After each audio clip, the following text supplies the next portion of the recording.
Welcome to the Salmon Runs YouTube. Enjoy the video. You start by preparing the phone, connect to Wi-Fi or enable mobile data so sync can run without interruption. Now sign into the exact Google account that held your contacts. This is essential because sync ties to that account, not the device. Once signed in, go to Settings, then Accounts, choose Google and make sure Contacts Sync is turned on, toggle it if needed. This kickstarts the restore process, and you'll see syncing progress in seconds or minutes, depending on connection speed.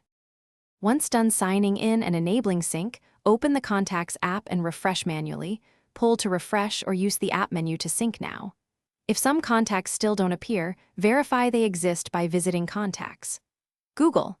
Com on a computer. This confirms they are in Google and not a local or SIM list. If sync looks stalled, clear the Contacts app cache and restart the phone.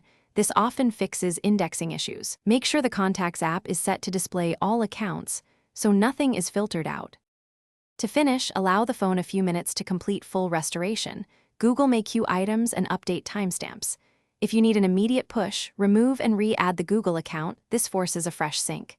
Check Settings right arrow Google account right arrow sync to confirm contacts shows a recent timestamp. If contacts are still missing, export from Contacts. Google. Com as a vCard, then import on the phone.